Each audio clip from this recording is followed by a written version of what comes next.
Soyez toutes et tous les bienvenus sur Entre là, le podcast qui tisse des liens pour grandir, s'épanouir et se réjouir.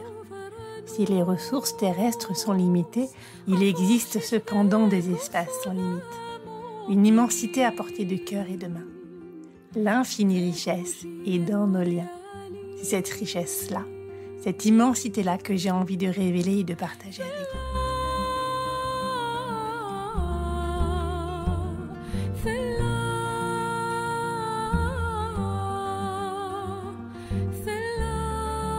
Le monde est complexe. Nos situations sont complexes. Elles l'ont toujours été. Avec le dérèglement climatique, nos impacts le sont sans doute de plus en plus. Il y a au fond deux grandes manières de répondre à cette complexité. Mettre en place des normes, des procédures pour déterminer, figer les enchaînements de cause à effet. Ou bien faire le récit de ce qui nous arrive et créer de nouveaux possibles. Voilà ce dont nous allons parler aujourd'hui avec Bruno Bachimon, qui est à la fois ingénieur et philosophe. Naturellement, il a beaucoup étudié l'intelligence artificielle. Dans cet épisode, nous parlons ensemble des limites des procédures et de la bureaucratisation qui suscitent finalement toujours plus de complexité. Bruno nous explique comment la mise en récit permet d'appréhender et d'intégrer aussi bien seul qu'ensemble cette complexité. Il analyse l'impact des nouvelles technologies sur la complexité et le déterminisme. Le déterminisme a l'avantage d'être prévisible, mais il a l'inconvénient de nous limiter drastiquement. Dans cet épisode, Bruno Bachimon explique que face à l'intelligence artificielle générative, nous nous trompons souvent de peur. En effet, nous ne voyons pas le risque là où il est vraiment. Ce faisant, nous risquons de nous faire happer, faute d'être vigilants à rester créateurs là où nous devrions l'être. Toutes les réponses de Bruno Bachimon sont dans cet épisode. Bonne écoute, chère auditrice, chers auditeurs. Cet épisode et ce podcast sont pour toi, Entre là.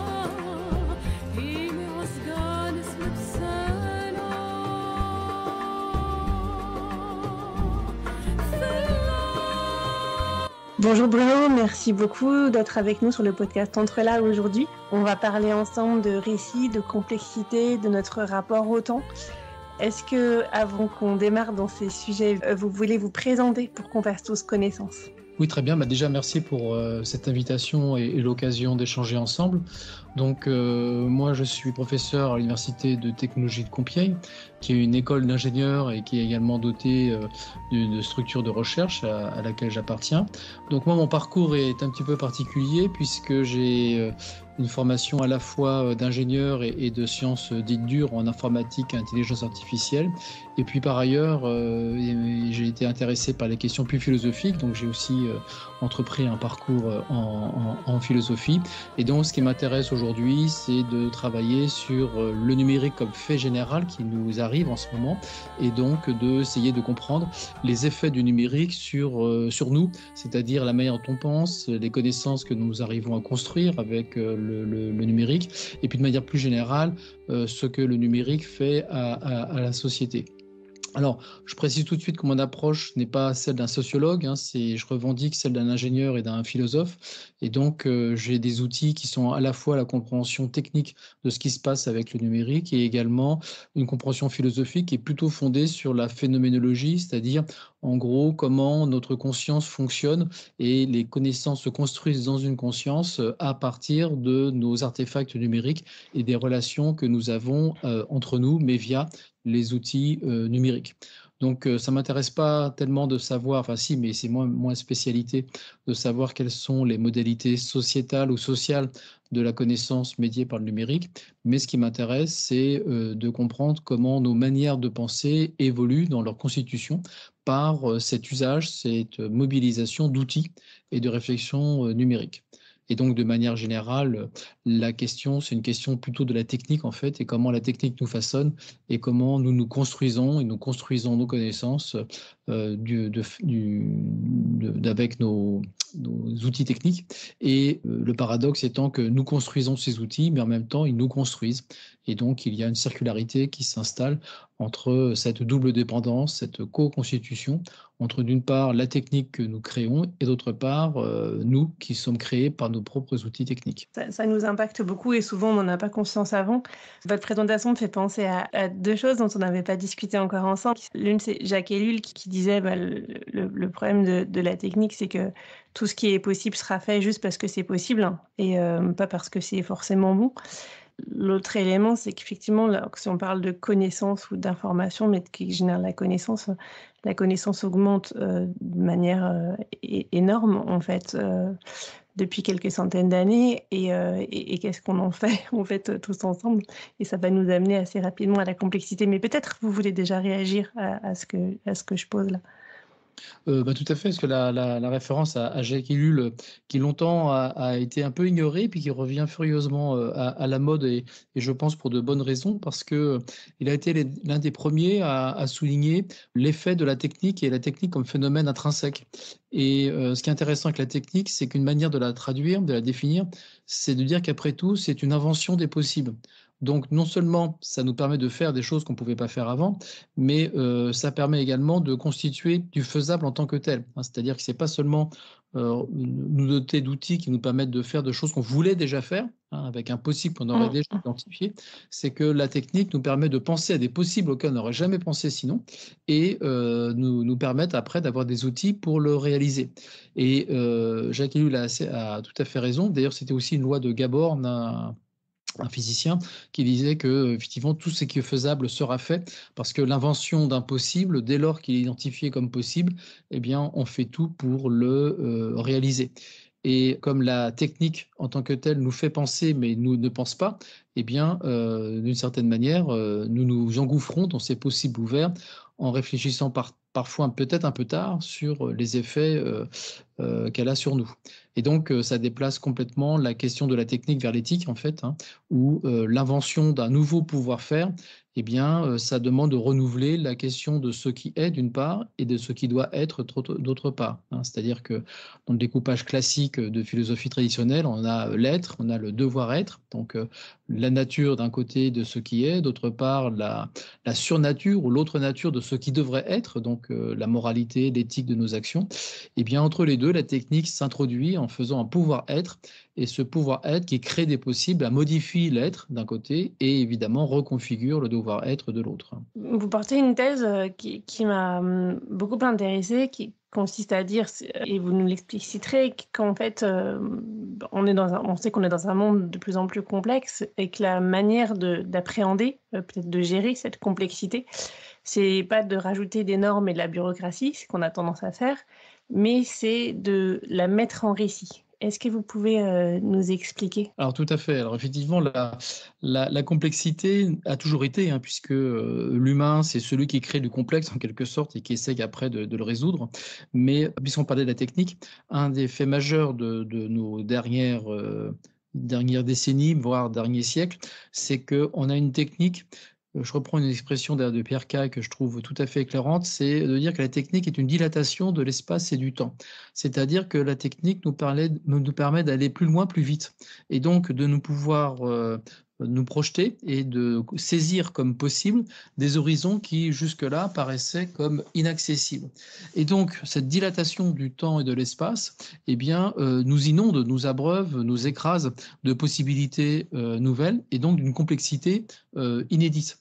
Et tout l'enjeu, c'est de savoir comment réagir, répondre à cette complexité, cette dilatation du temps et de l'espace, et comment cet horizon que la technique a agrandi, eh bien, quels sont les outils techniques qui vont permettre de les atteindre et de les résoudre et de les constituer.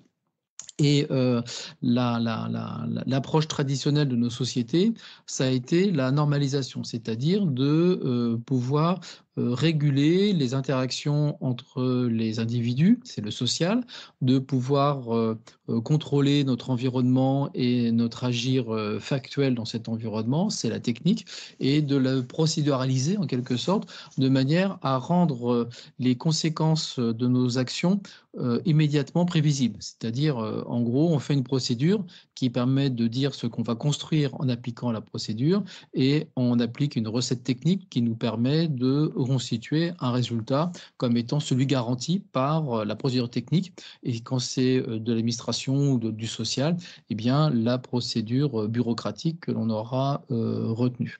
Et donc, notre approche traditionnelle de la complexité, c'est de rajouter du calculable, c'est-à-dire de rajouter de la procédure technique ou procédure managériale ou procédure gestionnaire ou procédure administrative. Et le problème auquel on est confronté depuis l'emballement après la Deuxième Guerre mondiale, en gros, hein, où les techniques gestionnaires ou la constitution de grands États a provoqué une inflation de procédures, c'est que la procédure devient elle-même source de complexité. C'est-à-dire qu'au lieu de résoudre la complexité, ce à quoi elle était dévolue au départ, eh bien, elle devient elle-même une dynamique de production de complexité.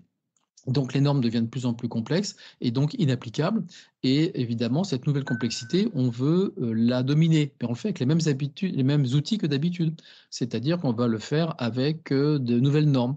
Et donc, on a une espèce de fuite en avant où la procédure inapplicable est complétée ou remplacée, modifiée par une nouvelle procédure et ainsi de suite, qui n'est pas plus fructueuse ni couronnée de succès que la précédente, pour les mêmes raisons d'ailleurs. C'est qu'elle est trop complexe pour gérer un réel lui-même complexe. Et de ce fait, on a une espèce de fuite en avant qui n'en finit pas. Et la difficulté qu'on a par là-dessus, c'est que la procédure, pourquoi on lui fait confiance et on a cru qu'elle pouvait réduire la complexité? Pour deux excellentes raisons. La première, c'est qu'elle est de l'ordre de l'algorithme, c'est-à-dire si je fais ci, alors c'est cela qui va se produire, et après si je continue par telle autre action, c'est donc après cela qui va se produire, etc. Donc la procédure a un caractère calculatoire et déterministe. Mais pour cela, il faut que celui qui exécute la procédure ne se pose pas trop de questions et ne réfléchisse pas trop, c'est-à-dire qu'il soit l'exécutant de la procédure.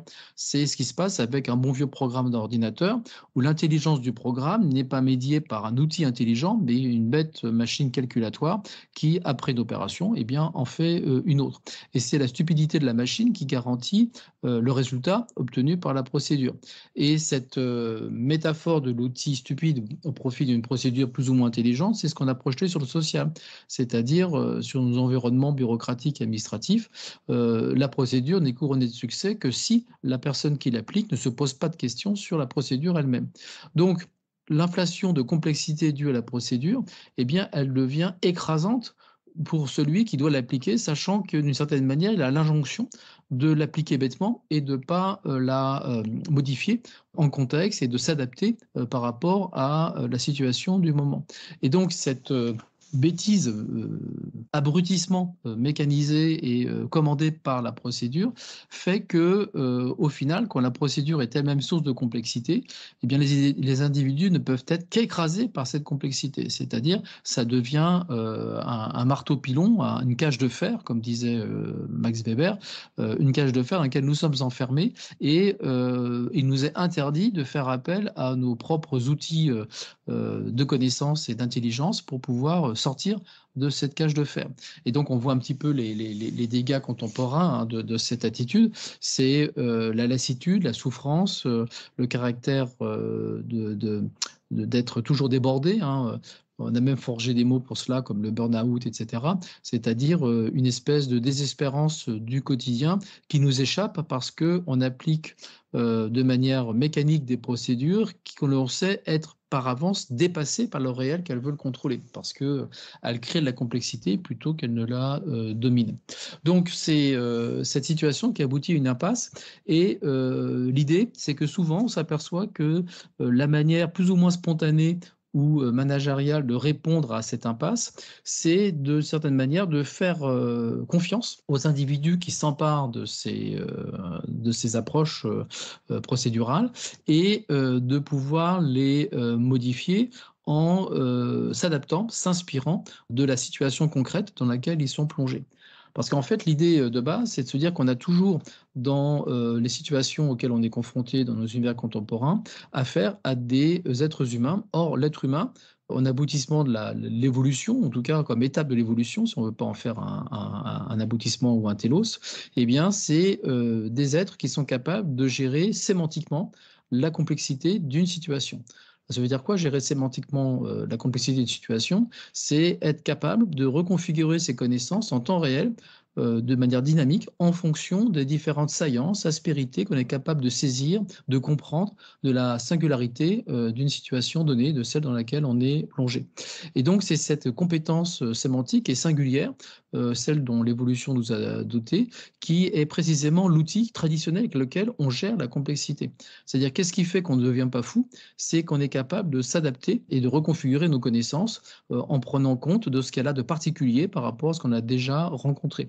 On ne fait pas que répéter une procédure qui est plus ou moins efficace, on s'adapte en permanence à la singularité, à la particularité, à ce qui échappe, à ce qui s'écarte des situations qu'on a déjà rencontrées.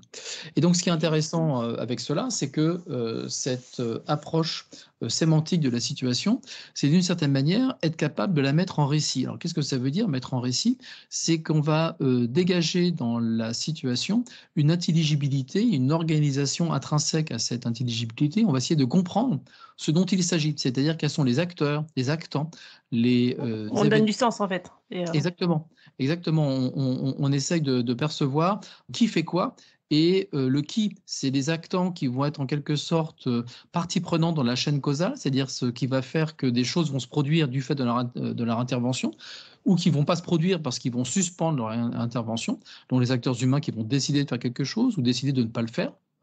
Et en même temps des individus non humains, des acteurs non humains qui vont intervenir dans le déroulement de la situation et ils ne seront pas tous des objets indifférents, ce seront des acteurs en tant que tels qu'on aura constitués comme étant des prises de décision ou de sources de causalité dans une situation. Par exemple, une machine qui aide à faire de la décision quand on fait du diagnostic médical, c'est un actant de la situation.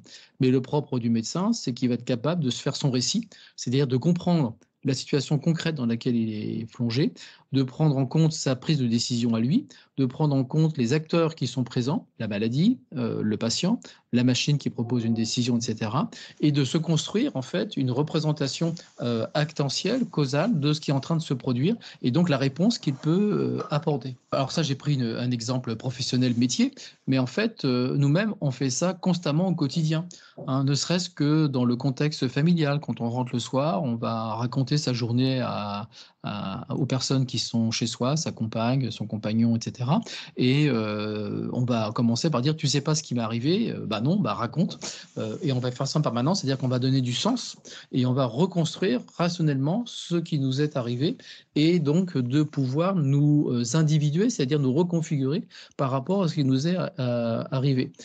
Qui d'entre nous, dans une interaction difficile, ne rejoue pas la scène en permanence dans sa tête en disant bah, « voilà ce que j'aurais dû lui dire, j'aurais dû lui répondre ça, etc. etc. » C'est-à-dire que le récit, c'est notre capacité de nous plonger dans la vie du quotidien, dans la concrétude des situations et d'être capable de refaire le match en permanence, c'est-à-dire de donner du sens à ce qui est arrivé et donner du sens à ce qui aurait pu arriver. C'est-à-dire que non seulement le récit, c'est l'intelligibilité du réel, mais c'est également l'invention des possibles, c'est-à-dire imaginer ce qu'on aurait pu faire, ce qu'on aurait dû faire à la place de ce qui s'est passé ou à la place de ce qu'on a fait.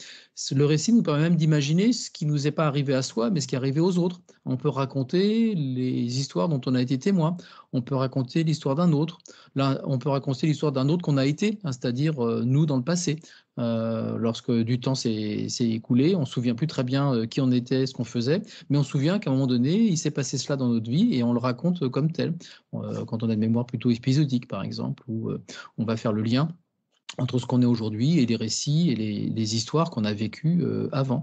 Et puis, ça peut être les histoires de personnes qu'on ne connaît pas, comme l'histoire avec un H majuscule, la grande histoire, qui n'arrête pas de nous raconter des histoires, c'est-à-dire ce qui est arrivé à d'autres humains, dans d'autres temps, dans d'autres espaces, mais comme étant des humains qui ont répondu à des situations singulières, eh bien, on est capable, par le récit, de se projeter dans leur temporalité, dans leur spatialité propre, et de comprendre, comme le refait un humain, eh bien, la manière dont ils ont répondu aux situations qu'ils ont rencontrées. Et donc, le récit, à ce niveau-là, c'est un outil extraordinaire de réduction de complexité, parce que le récit est un outil arbitraire qui permet de sélectionner des éléments d'une situation pour en faire un ordre, pour en faire un sens, pour en faire une intelligibilité, et de retenir que ceci qui s'est passé est la cause de cette autre chose qui s'est passée, etc. Et de reconstruire un déroulement événementiel, causal, qui est plus ou moins signifiant et avec lequel on va pouvoir comprendre comment se rapporter au réel et comprendre également ce qu'on peut faire ensuite, hein, c'est-à-dire comment on peut se reconstruire pour aborder les nouvelles situations. Donc le récit, c'est un outil qui est proprement humain. Pour cela, non seulement il faut savoir parler, mais également il faut savoir se projeter, c'est-à-dire être capable d'avoir un rapport au temps via le récit, hein. Si on réfléchit bien, le récit, c'est le seul instrument dont l'humain dispose pour pouvoir partager avec d'autres ce qui lui est arrivé, c'est-à-dire un passé révolu. Quand vous voulez montrer, par exemple, un objet qui vous intéresse, vous n'avez pas besoin de parler, vous pouvez prendre la personne par la main et l'amener devant l'objet qui vous intéresse. Quand vous voulez vous préparer une situation, vous pouvez montrer les lieux et inciter vos congénères à se tenir prêts. Mais quand ça s'est déjà produit, quand c'est déjà révolu, il n'y a aucun moyen de montrer ce qui se passe, puisque ça a déjà eu lieu, et il n'y a aucun moyen de partager les enjeux, parce qu'ils sont déjà passés. Donc le langage, le récit, ça a été l'outil que l'humain a conçu, développé. Jusqu'à présent, on pense que l'humain est la seule espèce qui parle, même si les autres espèces communiquent, mais elles ne parlent pas, hein, et l'humain est la seule espèce qui parle, dans la mesure où c'est la seule espèce qui partage son passé, qui raconte des événements singuliers qui lui sont arrivés pour le partager avec d'autres, et non pas pour les répéter, mais pour pouvoir les individuer en nouvelles compétences, compréhension pour aborder le monde ultérieur, le monde qui va arriver. Donc cet outil qu'est le récit, c'est cette capacité à hériter en fait ce qui nous est arrivé, de pouvoir le compiler en histoire, de pouvoir les partager avec d'autres qui n'ont pas vécu ces mêmes histoires, mais en les entendant se permettre de se projeter eux-mêmes dans ces histoires, d'en avoir une intelligibilité humaine, où en gros comprendre une histoire, c'est comprendre que c'est d'autres humains que soi qui ont vécu cette histoire, et donc d'une certaine manière, étant moi-même humain, je peux m'imaginer être un acteur de cette histoire. Et ce partage de connaissances, c'est ce qui nous permet de constituer d'une part un collectif, et d'autre part de nous rapporter à un futur commun, à un horizon commun qui nous attend. Alors justement, ça m'intéresse vraiment que vous puissiez aller sur ce côté collectif. J'ai plusieurs choses qui me sont venues à l'esprit en vous écoutant. La première, c'est que en fait, effectivement, le récit, on s'en sert aussi beaucoup en thérapie ou en coaching, parce qu'en fait, une personne se fait son récit de ce qui lui est arrivé, en génère des croyances, des sentiments, enfin, qui peuvent la gêner dans son parcours, et puis en reprenant le récit et en le transformant, en l'aidant à voir les choses autrement, finalement, on arrive à la libérer de ses croyances ou de ces éléments qui pouvaient faire obstruction à son cheminement et au fait de pouvoir aller de l'avant, en fait, et qui la bloquait sur quelque chose qui avait fait un arrêt sur image et sur laquelle elle était bloquée. Et ça veut dire aussi que le récit qu'on se fait, comme vous le disiez, il est très subjectif. On choisit des éléments et puis du coup, on laisse tous les autres de côté. Puis parfois, on va gonfler des éléments qu'on a vus. On le voit aussi même parfois quand des gens vont voir, plusieurs personnes assistent à un événement ensemble, elles en font pas le même récit. Et parfois même, quand on regarde un film à plusieurs, alors que le film, il est assez... il y a une vision du film qui est donnée, mais en fait, chacun va retenir des choses différentes. Alors, donc, on a quelque chose qui n'est pas objectif et parfois, justement, on partage les mêmes journées avec d'autres personnes dans une entreprise ou dans une famille, puis en fait, on ne s'en fait pas le même récit et ça ne fait pas du commun. Alors, Comment est-ce qu'on arrive à sortir de là, surtout quand les choses sont complexes et qu'on va chacun trier des éléments qu'on va garder.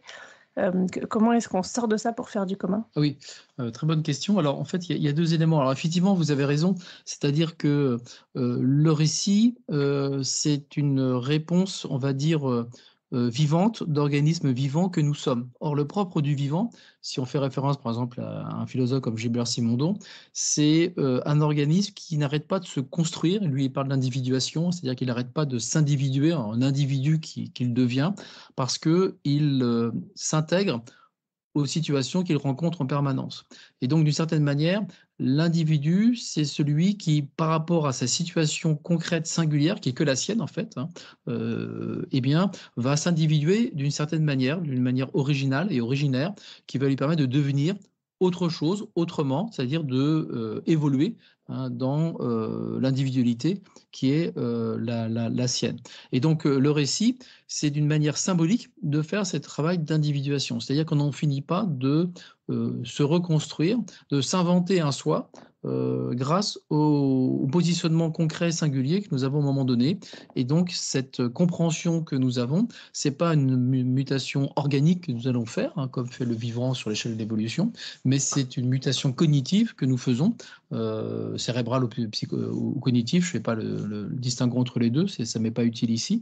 Et c'est ce qui nous permet d'inventer un nouveau soi, en quelque sorte, par rapport aux situations. Et effectivement, le propre du vivant, c'est qu'il n'y a que des situations singulières pour chacun. Même si on est dans la même pièce, le fait de ne pas occuper la même place fait qu'on n'est pas dans la même situation.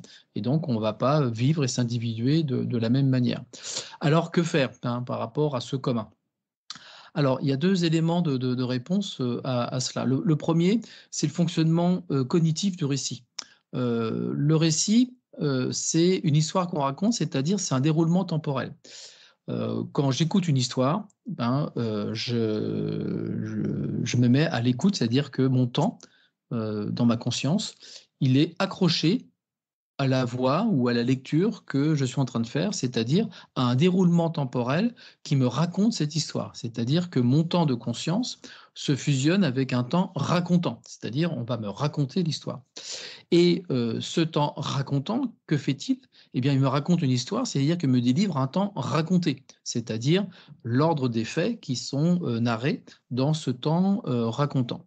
Donc, qu'est-ce que ça veut dire ? Ça veut dire que moi, je entends un récit comme étant une histoire qui m'arrive parce que je suis en train d'écouter, et c'est mon histoire à moi que d'être le temps accroché à ce temps racontant. C'est ce que je suis en train de vivre, là, maintenant. Et en même temps, ce qu'on me donne à comprendre, c'est pas un temps racontant, c'est un temps raconté à travers ce temps racontant. Et donc, en fait, quand je vais me mettre à l'écoute d'une histoire, quand je vais raconter une histoire, eh bien, je délivre un temps raconté à travers un temps racontant qui va se fusionner avec moi qui raconte et se fusionner avec ceux qui écoutent ou ceux qui lisent.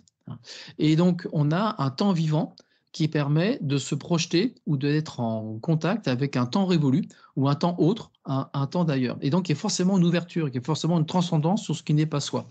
En gros, quiconque est capable d'entendre un récit ou de quiconque est capable d'en raconter une histoire, c'est quelqu'un qui est capable de sortir de soi.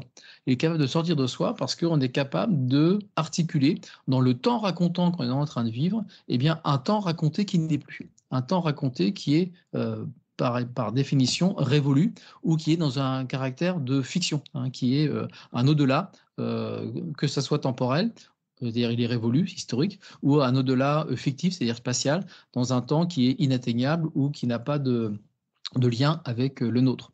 D'ailleurs, à cet égard, j'aime bien citer les premières phrases de La Guerre des Étoiles. Vous savez, il y a très très longtemps, dans une galaxie très très lointaine. Qu'est-ce que ça veut dire ? Ça veut dire que le temps de l'histoire qu'on nous raconte n'a aucun lien avec le nôtre, et donc ça veut dire que même si je vais vivre cette histoire, je vais lire le livre, regarder le film pendant 2 heures, 3 heures, etc., eh bien je n'aurai aucune puissance d'action sur cette histoire. Je n'aurai qu'un caractère empathique avec cette histoire, je pourrais me projeter dans les héros, je pourrais me projeter dans cette histoire, mais au grand jamais je ne peux intervenir et interagir avec cette histoire. Et c'est ça la magie du récit. Le récit, c'est ce qui permet de sortir de soi, tout en restant soi, et en ne devenant pas l'autre parce que je sais très bien que je ne peux pas agir sur autrui. Je peux juste me projeter sur lui. Donc le récit, c'est un outil de construction de commun, c'est-à-dire déjà la construction de l'alter ego. Écouter une histoire, c'est être capable d'appréhender un alter ego qui par définition n'est pas soi, parce que ce qui lui arrive n'est pas ce qui m'arrive, parce que je ne peux pas interagir, je ne peux pas modifier le cours de l'histoire, et en même temps, je vis ce qui lui arrive comme si ça m'arrivait parce que je le lis et je l'écoute dans mon temps de racontant, c'est-à-dire mon temps d'écoute, mon temps réel. Hein, et donc, que ce soit au cinéma et en littérature, eh bien, on s'énerve après le héros qui fait pas ce qu'on veut ou la situation qui nous paraît stupide, horrible, etc. On prend part à l'action tout en sachant que c'est pas la sienne. Hein, c'est cette magie du récit. Alors ça, c'est le premier élément, c'est que le récit, d'un point de vue phénoménologique, hein, je vous disais que je travaillais avec des outils phénoménologiques, ça c'est de la phénoménologie, hein, c'est-à-dire comprendre que dans le temps de ma conscience, je me construis un temps qui n'est pas le mien, hein, qui est le temps d'autrui, et par définition, c'est ça l'histoire, c'est aborder un temps qui n'est pas le mien, ou qui n'est plus le mien. Quand je me raconte à moi-même ce que j'ai vécu dans la journée, je m'invente un temps qui n'est pas le mien, parce qu'il est déjà passé, hein, je me reconstruis à partir de ma présence racontante à un temps raconté qui n'est plus. Eh bien, cette construction d'autrui, eh bien, je peux également la fonder en faisant appel à des éléments objectifs, c'est-à-dire pris dans le monde empirique. C'est-à-dire qu'un monde d'objets que je vais partager avec autrui. Et donc, un exemple pour comprendre comment ça fonctionne, bah, c'est tout simplement de se dire comment est-ce que l'histoire avec un grand H peut avoir une prétention scientifique alors qu'elle n'a fait que raconter des histoires sur des faits qui, par définition, sont incontrôlables parce qu'ils ont déjà eu lieu. Hein, et on ne peut pas les reproduire. On n'est pas dans une science du répétable, on n'est pas dans une science de l'expérience, on est dans une science du passé révolu qu'on essaye de comprendre par un récit historique, récit qui peut être aussi désincarné que l'on veut, mais qui est toujours le récit, c'est-à-dire un déroulement temporel de chaînes ou de chaînes actentielles. Et Paul Venn a une expression que j'aime bien, il dit bien l'histoire, c'est un roman vrai. Alors roman parce qu'on raconte une histoire, on est obligé de se plonger dans les fils d'une histoire, de plusieurs histoires pour raconter ce qui s'est passé, parce qu'en plus on raconte ce qui s'est passé à d'autres humains que nous, hein, et donc on veut comprendre le fait humain, c'est-à-dire qu'est-ce qui est arrivé à des humains en tant qu'ils sont humains, et en même temps je ne veux pas raconter n'importe quoi. Précisément, je ne veux pas projeter sur cette histoire ma simple subjectivité à moi, raconter ce qui m'arrange, juger les faits déroulés par rapport à mes propres jugements moraux, réhabiliter ou recondamner l'histoire selon mes principes à moi. Bref, projeter mon temps à moi dans le temps de l'autre en faisant un anachronisme en fait, hein, et un effacement du passé comme tel, comme si c'était un présent que je pouvais juger. Donc le roman vrai, c'est raconter l'histoire de l'autre, mais en essayant de la fonder sur des critères qui vont permettre de départager les histoires entre elles et donc de pouvoir construire un régime de vérité. Hein, c'est en ça que le roman va devenir vrai. Donc, de ce fait, tout est bon. Par exemple, les historiens, ils sont là pour régulièrement nous inventer ou nous exhiber des outils de confirmation empirique auxquels, par exemple, on n'est pas forcément pensé. À un moment donné, c'était la photographie des paysages qui permettait de voir l'histoire des terroirs. Le carbone 14, comme on sait, a révolutionné la datation historique et chronologique, et donc en pouvant discriminer certains discours historiques entre eux. On a également la cohérence logique des faits entre eux par rapport à ce qu'ils ont pu entraîner comme conséquence, etc. Donc en fait, un discours, même s'il est d'emblée subjectif parce qu'il est raconté par un humain et reçu par d'autres humains, donc c'est pas seulement une confrontation de subjectivité, c'est également une empathie, on se projette dans autrui, mais également aussi un ancrage objectif, c'est-à-dire qu'on va partager des arguments, on va partager des faits empiriques, et également construits, mais construits avec d'autres méthodes que le récit, qui vont être construits, par exemple, avec des outils forgés par la physique, forgés par l'observation empirique, forgés par tous les outils en fait, auxquels on peut penser. Et à ce moment-là, bien, on s'aperçoit que les histoires, on peut les structurer. Il y a des histoires que l'on sait fausses, d'autres que l'on sait justes, et on peut constamment essayer d'ancrer de manière plus objective les histoires que l'on construit. Mais en revanche, il y a une limite, c'est-à-dire que cette histoire n'est jamais achevée. c'est-à-dire qu'il est toujours possible de raconter autrement ce qui a déjà été raconté, soit parce qu'on a des répertoires empathiques qui sont différents. Par exemple, on va faire l'histoire des vaincus plutôt que des vainqueurs, etc. Et puis également parce qu'on a un renouvellement de certains outils empiriques qui nous permettent d'objectiver différemment les faits qui sont reconstruits et agencés dans les récits.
Donc ce commun peut se construire, mais par contre, c'est pas un immédiat, c'est pas quelque chose qui est donné.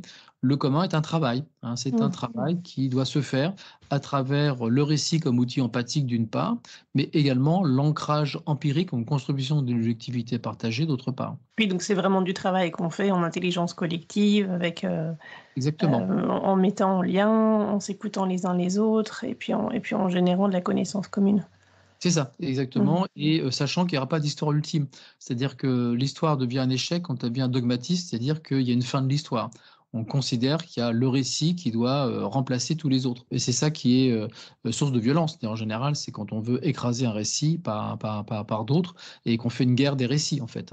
Aujourd'hui, on le voit très bien avec les mémoires un peu malmenées des uns et des autres. La contestation de la mémoire, c'est au profit d'une autre mémoire qui revendique son exclusivité, si vous voulez.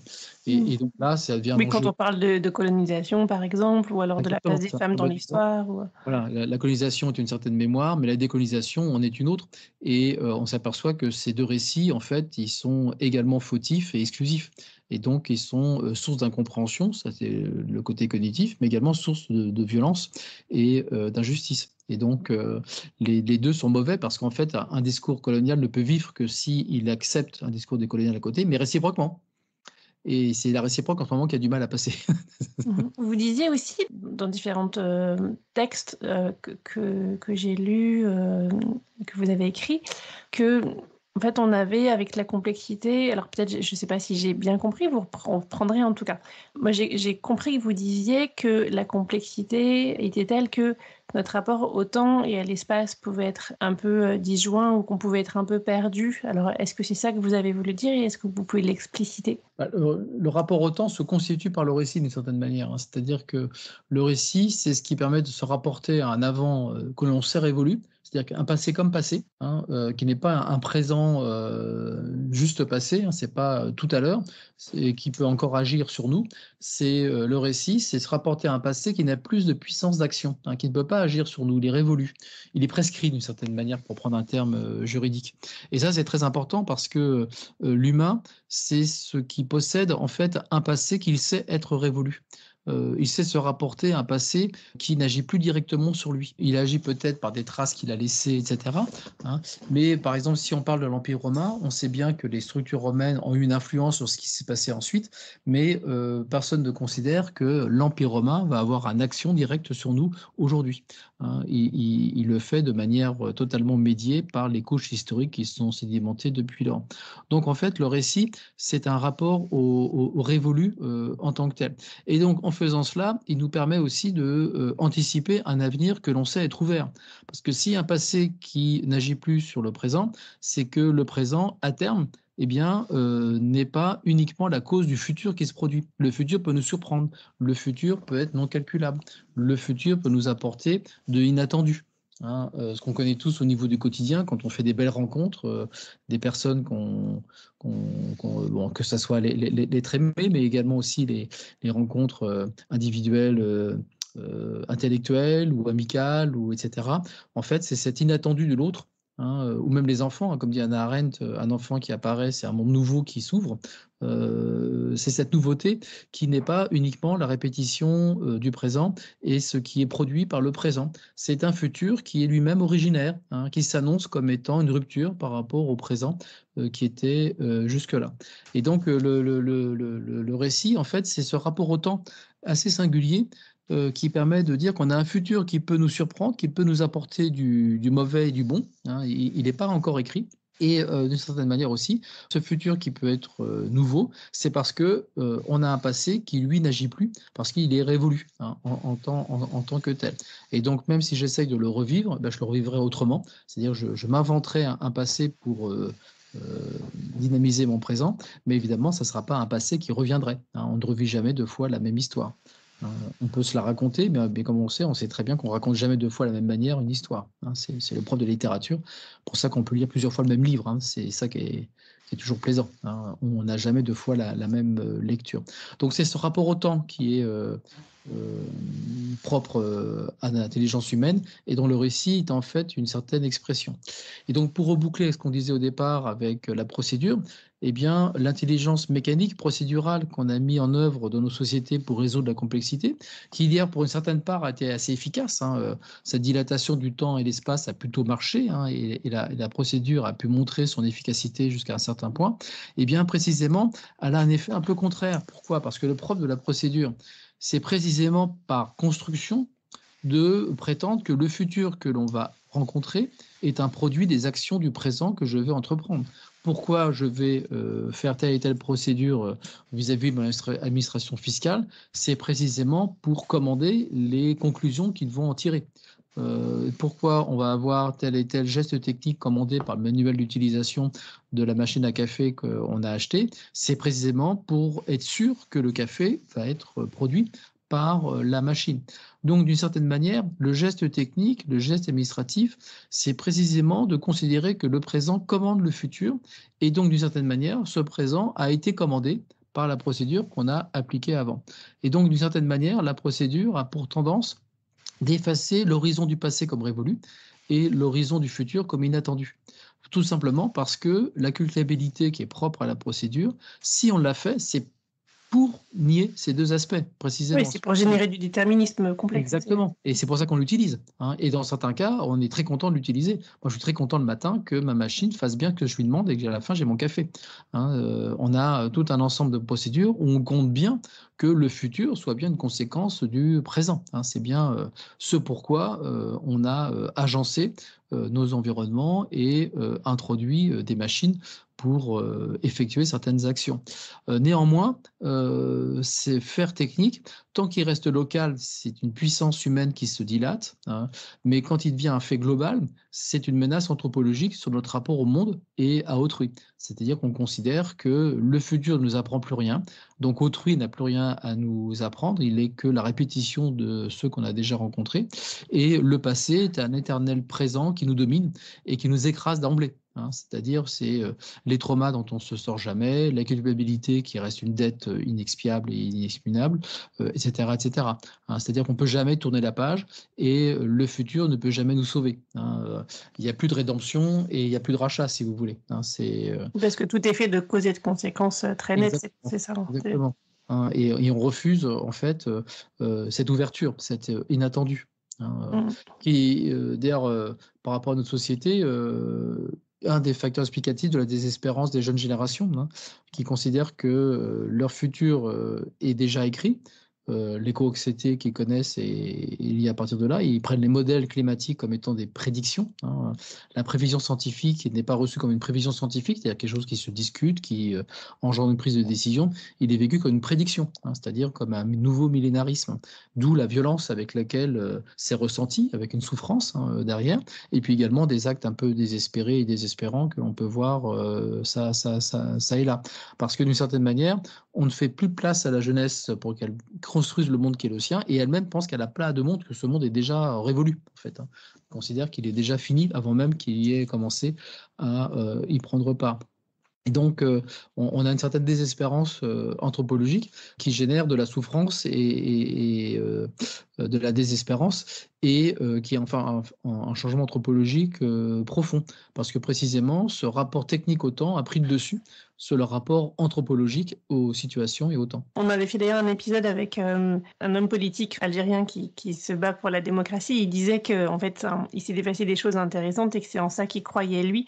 C'est l'imprévisibilité, en fait, des choses inattendues qui peuvent arriver et qui peuvent faire qu'on va réussir enfin à changer. Parce qu'effectivement, s'il a étudié les choses comme elles étaient, il aurait assez peu d'espoir. Je pense à ça en vous écoutant. Qu'est-ce qui fait que on est arrivé à un moment où ces procédures, cette technique ont pris tellement de place que justement on croit les choses déterminées et on n'aurait plus cette marge de manœuvre? Parce qu'en fait, ça introduit un certain confort. En fait, c'est une zone de confort, ces techniques, ces procédures, qui se sont élargies jusqu'à englober le monde en tant que tel, c'est-à-dire notre monde, nos horizons. Alors, c'est moins à la mode, mais par exemple, quand moi j'ai commencé ma carrière, j'étais jeune ingénieur, on nous disait il faut avoir un plan de carrière, savoir ce qu'on veut être dans 10 ans, ce qu'on veut être dans 15 ans, etc. C'est-à-dire que ce n'est pas uniquement une logique d'anticipation, ce qu'il fallait avoir, c'est une logique de programmation, ce qui est totalement différent. Anticiper, c'est se préparer à ce qui va venir, sachant que ce qui va venir est inattendu. C'est ça l'anticipation, être prêt à l'imprévisible. La programmation, c'est autre chose, c'est déterminer ce qui va venir. C'est s'assurer, contrôler ce qui va venir. Et donc, la bascule, en fait, qu'on a apportée à nos sociétés, c'est qu'on a introduit le contrôle technique à l'échelle de l'horizon de nos possibles et de nos agirs dans nos sociétés, et qui est dû en fait à une certaine extension de ces sociétés. On revient toujours un peu à cette dilatation que j'évoquais au départ. Quand on veut prévoir ce qui va se passer à l'autre bout de la planète, parce que ça va être un schéma économique, une interaction, etc., eh bien, on va vouloir le procéduraliser, l'algorithmiser. Ceux qui nous ont très bien montré la folie dans laquelle on peut aller, c'est des financiers, avec l'algo-trading par exemple. Les algorithmes qui échangent entre eux à plusieurs milliers d'interactions par seconde. Le rythme de la transaction, c'est la nanoseconde maintenant, parce que on veut rendre calculable l'interaction avec le très lointain, de manière à pouvoir tout de suite prévoir ce qu'on doit faire ensuite et ce qu'on va en déduire. Donc cette dilatation du temps et de l'espace de la technique nous a fait croire que l'horizon de l'agir humain pouvait s'enfermer dans le contrôle technique. Et on s'est laissé enfermer tout seul. Et c'est ça, et on s'est enfermé nous-mêmes là-dessus. Et donc, et ça va sur des conséquences aussi assez concrètes. On parle beaucoup d'IA générative aujourd'hui, ça fait peur aux gens. Alors, ça fait peur aux gens pour mauvaise raison, parce que l'IA générative est totalement stupide et va le rester. Il n'y a aucun souci. L'ordinateur est une machine stupide qui n'a pas de sémantique, justement, parce qu'elle n'a pas de monde, elle n'a pas de situation, elle n'est pas vivante, elle n'est pas capable de s'individuer. cette machine-là. Par contre, là où il y a une menace réelle, c'est que nos procédures, puisqu'elles nous demandent d'agir sans réfléchir, elles nous mécanisent. Et donc, qu'est-ce qui est plus facile à remplacer par une machine qu'un humain mécanisé? Et donc, si les gens ont peur de l'IA, bah, c'est pas totalement idiot, parce que nos comportements étant de plus en plus normalisés, contrôlés, prévisibilisés en fait en quelque sorte, eh bien la machine est beaucoup plus efficace pour nous remplacer dans ce qu'on a de prévisible, hein. Et en plus, la machine n'est pas de mauvaise humeur, elle fait pas grève, elle fait pas d'erreur, elle n'est pas fatiguée, etc., etc. Hein, c'est-à-dire qu'on va retrouver pour nos actions sociales et nos actions cognitives ce qu'on disait au 19e siècle sur le geste physique de l'ouvrier remplacé par la machine. La machine ne se fatigue pas, la machine n'arrête pas de travailler, ne fait pas d'erreur, etc., etc. Et tant qu'on était dans l'échelle de l'usine, c'est-à-dire un monde clos, bah, d'une certaine manière, on a pu sortir par le haut. Grosso modo, la condition ouvrière n'a pas été aussi dramatique, heureusement, après qu'au 19e siècle, etc. Parce qu'on est sorti de la clôture de l'usine pour pouvoir envisager la condition ouvrière. Mais là, il n'y a plus de notion de clôture. C'est le monde entier dans ses procédures, dans ses ouvertures, qui est pris en compte par ces outils. Et c'est ça où ça devient compliqué. C'est-à-dire qu'il faut un geste pas seulement politique, mais anthropologique, de refuser d'une certaine manière cette calculabilité universelle. Mais on est très mal placé pour le faire, hein. Tous ceux qui le disent utilisent leur téléphone portable et se calculabilisent via les réseaux sociaux sur lesquels ils interagissent. Donc on est les premières victimes des faits dont on est nous-mêmes les criminels. Mais par contre, ce que vous dites, et là je veux bien que vous explicitiez, je comprends effectivement le déterminisme dans lequel on se met, en étant très prévisible, en ayant des causes qui produisent toujours les mêmes effets. Et je comprends qu'en fait, en agissant de cette manière et en fait, on s'enferme seul. Donc je comprends le rapport au temps qui est un peu perdu et une forme d'éternel présent en fait qui peut se renouveler comme le jour de la marmite si on fait toujours tous les jours la même chose. Par contre, qu'est-ce qui fait qu'à un moment donné, en fait, ça nous mécanise vraiment? C'est-à-dire qu'on pourrait avoir des moments où on fait ça. Enfin, moi, l'intelligence artificielle générative, j'ai essayé de l'utiliser comme d'autres gens. On a fait des hackathons, enfin, on a fait des travaux dessus dans nos métiers pour voir comment est-ce qu'on pouvait l'utiliser.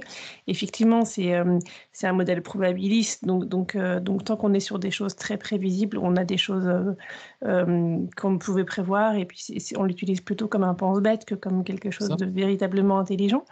Mais qu'est-ce qui fait que ça va vraiment nous mécaniser en fait? C'est qu'à un moment donné, on va se laisser absorber par ça. C'est parce qu'on va y passer trop de temps? C'est parce qu'on va oublier le reste de nos vies? Alors, ça ne va pas nous mécaniser d'un point de vue ontologique, hein, c'est-à-dire que l'humain va rester vivant et en tant qu'il est vivant, il va continuer à s'individuer. C'est-à-dire mon propos, c'est de dire qu'il n'est pas une menace ontologique, c'est-à-dire contrairement à ce que certains ouvrages ont pu dire, il n'y a pas de guerre des intelligences parce qu'il n'y a pas d'intelligence dans la machine. Donc le débat n'est pas à ce niveau-là. En revanche, j'aurais envie de dire plutôt pour le paraphraser, c'est une guerre des bêtises, hein, c'est-à-dire en quoi la bêtise humaine peut être concurrencée avantageusement par la bêtise machinique. Et c'est d'autres routinisation de l'humain et surtout aussi la normalisation de l'environnement. Un autre exemple de cela, c'est le véhicule autonome. On sait très bien que le véhicule autonome sur les routes de campagne, ça sera une catastrophe. Donc, une bonne manière de faire, c'est de transformer les routes de campagne en autoroutes parfaitement contrôlées. C'est-à-dire que supprimer l'aléatoire de l'environnement, l'imprévu, le nouveau, hein, de l'environnement pour pouvoir le ramener à du contrôle, en fait, à un univers contrôlé dans lequel eh bien, la machine fera merveille parce qu'elle sera parfaitement adaptée et efficace par rapport à cet environnement contrôlé. Et donc, la difficulté vient également aussi que notre univers ne supporte plus le risque de l'incertitude et du nouveau. Et donc, on veut l'éliminer à tout prix. Et donc, de ce fait-là, on mécanise nos situations, en fait. C'est pas tellement l'humain qui se mécanise en tant que tel, d'un point de vue substrat biologique, mais on mécanise nos environnements et nos situations de manière à pouvoir maximiser l'efficacité productive de nos outils. Et l'IA générative, en fait, elle fait très bien ça. C'est-à-dire que comme elle normalise la situation nouvelle par rapport aux situations passées, parce qu'elle est probabiliste, eh bien, elle nous répète ce qu'on veut entendre par rapport aux situations qu'on a déjà entendues. Et la principale difficulté, c'est lorsqu'on va avoir de l'inattendu et qu'on veut y répondre de manière inédite, eh bien, quel sera le statut de la réponse faite par la machine. Est-ce que ça sera à nous de justifier par rapport à ce que la machine nous dira ou ça sera nous qui pourrons critiquer la machine et in fine, l'insingularité de la situation aura raison. Un exemple très concret de cela, c'est la justice prédictive.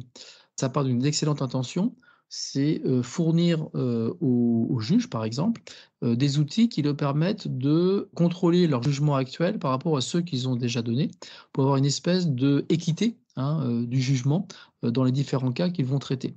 Donc, c'est un outil qui est là pour assister à la décision, pour que le juge puisse se dire: «Ah oui, dans ce cas-là, j'avais dit ça, OK», dans un contexte surtout jurisprudentiel, par exemple, eh bien, c'est normal que je juge maintenant ce nouveau cas de cette manière-là. Donc ça, très bien. Par contre, maintenant, qui doit se justifier?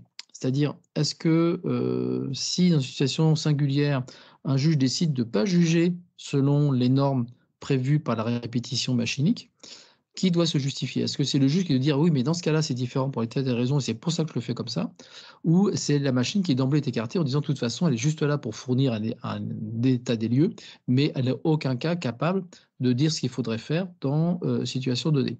Pareil pour le diagnostic médical et cetera. Est-ce que c'est le médecin qui doit juger, justifier le fait de ne pas faire comme la procédure dit ou, c'est, la procédure qui, de toute façon n'est juste qu'un déjà là et qui n'est pas là pour normer, la décision et l'activité médicale parce que c'est le seul à prendre en compte la singularité de la situation. Donc là, ça peut poser un problème de notre mécanisation de l'ordre de pensée, c'est-à-dire que si c'est à nous de justifier parce que la répétition machinique devient la norme, eh bien, ça va introduire une société où la prise de risque, où l'individuation, sera bloquée d'une certaine manière parce qu'elle sera bloquée dans la répétition des situations qui ont déjà lieu. Et les outils d'IA générative partent de ce principe-là, c'est-à-dire que ce qui arrive n'est jamais que la moyenne statistique de ce qui est déjà arrivé. Donc, qu'est-ce qui se passe quand on estime qu'il y a une singularité qui échappe à la moyenne des cas? Et comment juger cette singularité par rapport à la répétition et qui doit se justifier? En quoi le fait de la répétition doit-il devenir une norme par rapport à l'innovation, par rapport à la situation nouvelle? Là, je pense que c'est un débat pour nos prochaines décennies. Est-ce qu'on pourrait utiliser justement la mise en récit pour sortir de ça? En expliquant, enfin en se donnant finalement, des raisons de croire telle ou telle hypothèse ou de bonnes raisons de mettre toujours l'humain au-dessus, de placer toujours l'humain au-dessus de la machine? Bah, moi, c'est mon hypothèse de travail, effectivement, c'est de se dire que une manière de faire comprendre et de saisir en quoi la situation singulière échappe à celle qu'on a déjà rencontrée, c'est de la mettre en récit, c'est-à-dire de faire ressortir des traits saillants que nous sommes capables de comprendre en quoi ils vont induire une conclusion ou un enchaînement qui sera différent. C'est-à-dire, en fait, le récit sera l'outil qui permettra de mettre en regard l'arbitraire de la situation nouvelle, en quoi elle fait apparaître un nouveau, irréductible à Mmh. ce qui est déjà, arrivé et de le mettre en confrontation avec, ce que la machine peut nous produire et dans ce cas-là, là, du coup, la machine peut être un fantastique outil à débusquer du nouveau, hein. On va prendre un autre exemple qui est très simple, c'est le dictionnaire. Le dictionnaire, c'est pas un outil naturel, c'est un outil qu'on a inventé grâce à l'écriture qui permet de recenser, une certaine stabilisation de la langue à un moment donné ou de manière arbitraire avec un travail de linguiste, de lexicographe qui ont dit: «Bah, un tel mot, on a fait en moyenne des usages, observés, ça veut dire plutôt ça». Et puis que font les auteurs, les auteurs de littérature? Eh bien, ils prennent ces mots et puis ils les utilisent en introduisant des écarts. Et personne n'allait faire un procès à Flaubert parce que, l'ennui chez Madame Bovary n'a pas le sens du dictionnaire habituel. C'est une innovation où il a fait évoluer, la notion d'ennui, notre présentation de l'ennui, le mot, ennui en lui-même, qu'il a fait évoluer par un écart, une innovation qu'il a introduite. Donc ça ne veut pas dire que le dictionnaire a tort, ça veut dire que le dictionnaire, c'est un outil qui a toujours tort, toujours raison, parce que de toute façon, ce qu'on ne lui demande pas, c'est, de définir la norme. Ce qu'on lui demande, c'est de faire un état des lieux, des compréhensions jusque-là sédimentées, accumulées et partagées.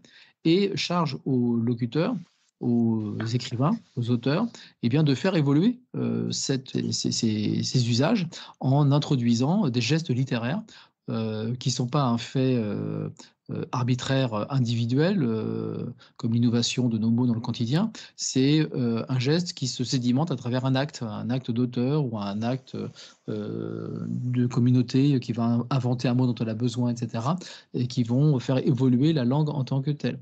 Et donc, et qui pourra se retrouver dans la norme à nouveau plus tard. Exactement, voilà, dans un bel enchaînement qu'on peut imaginer. Donc, d'une certaine manière, on a des précédents vertueux. La répétition n'a pas toujours été un frein à l'innovation. Au contraire, ça permet de la voir. Parce que les sciences sociales et les sciences humaines, souvent, fonctionnent par explication de l'écart. C'est-à-dire, qu'est-ce qui fait que ce terme-là, ce feu-là, n'a pas la compréhension habituelle que celle qu'on connaissait déjà. Eh bien, l'outil qui permet de l'exhiber, de l'expliciter, ça va être le dictionnaire. Et donc, ça veut dire aussi que pour un humain, en fait, le fait de mettre en récit ce qui lui arrive et globalement d'observer, d'analyser, de se questionner, qui est aussi qui est une qualité qu'on a. Si on l'utilise à plein, on va aussi éviter en fait d'être trop pas mécanisé, mais en tout cas, on va éviter de s'instrumentaliser nous-mêmes ou de se réduire nous-mêmes pour rentrer dans le monde des machines. C'est ça, c'est-à-dire accepter d'assumer notre singularité. De inventer un récit qui permet de rendre compte notre propre histoire. Vous savez, il y a une expression populaire que j'aime bien, c'est « pourquoi ça n'arrive qu'à moi ?» C'est-à-dire pourquoi cette histoire est la mienne et pas celle d'un autre. Je pense que c'est ça le sens de l'humain, c'est de dire « ça n'arrive qu'à moi », mais du coup, le fait même de le dire, c'est qu'on va le raconter et le partager avec d'autres. Et donc, en fait, ça n'arrivera plus qu'à moi parce que ça va arriver aux autres qui vont écouter votre histoire et se dire « ah oui, quand même, c'est quand même rigolo ou singulier ce qui t'est arrivé ». Je pense que l'humain, c'est un partage qui n'est pas une fusion des différents particuliers pour faire une loi générale, c'est de rendre commensurables et audibles les singularités que nous sommes. C'est-à-dire accepter autrui dans sa singularité, mais en la comprenant à travers l'histoire qui nous en fait. Et ça ne sera pas la même que la nôtre. Et c'est vrai que j'avais été d'autant plus touchée par votre travail que dans le travail d'accompagnement, de transformation, fidèle et collectif que je fais, en fait, moi j'utilise souvent la mise en récit. J'avais entendu cette formule de roman vrai qui m'avait beaucoup plu. Et comme j'aime bien écrire, en fait, je racontais l'histoire et j'ai été étonnée de voir à quel point, d'une part, ça donnait de la cohérence, ça permettait d'avoir un commun en fait qui était partagé et puis ça mettait en mouvement en fait. Et donc quelque part vous m'avez permis de comprendre pourquoi ça marchait. Oui, c'est ça, oui, c'est effectivement parce que c'est le récit est un outil qu'on maîtrise quasiment tous depuis la plus petite enfance. C'est même un mode anthropologique premier de construction du sens. Au monde. Les enfants considèrent que tout est actant autour d'eux. Ils connaissent le monde en pensant que ce sont des acteurs, leurs doudous, etc. Même dans le film Amélie Poulain, vous voyez, où au départ on voit les nuages en forme de nounours, etc. C'est en fait un rapport premier que l'on a au monde où ce qui nous environne, c'est ce qui agit comme des histoires qu'on se raconte. Et après, on apprend à disqualifier certains actants, certains types de récits, ou leur donner une dimension poétique qui n'est pas une dimension réelle. On apprend tout cela, mais au départ, c'est une première mise en intelligibilité qui passe par un monde d'actants qui fait une cohérence temporelle qui est la nôtre à un moment donné. Merci beaucoup Bruno pour tous ces éléments. Est-ce que avant qu'on se quitte, il y a autre chose que vous aimeriez dire qu'on n'a pas mentionné ? Écoutez, je crois que j'ai déjà évoqué beaucoup de choses à propos du récit. Je crois que la difficulté aussi, c'est que le récit, c'est, comme j'ai utilisé plusieurs fois l'expression, mise en récit. C'est-à-dire que c'est quelque chose qui se construit. C'est pas un déjà là. Et même quand on parle de grands récits qui sont imposés aux autres, ça marche que si on est capable de se le raconter aussi à soi et du coup de le déformer. Les grands récits ne restent des récits qu'à partir du moment où, quand on le raconte, eh bien, ils se modifient. Le propre des histoires, c'est de ne pas en finir d'être modifié par l'acte de les re-raconter. Pour ça qu'on peut avoir plein de films qui parlent de la même chose, relire plusieurs fois le même livre, ou raconter éternellement les mêmes choses, mais pas de la même manière. Un grand merci Bruno. Merci à vous, merci pour cette opportunité d'échanger sur des sujets que moi je trouve passionnants. Donc. Si vous voulez en savoir davantage sur Bruno Bachimon, ses publications, ses travaux, si vous voulez le contacter, vous trouverez comme d'habitude des informations utiles dans la description de cet épisode.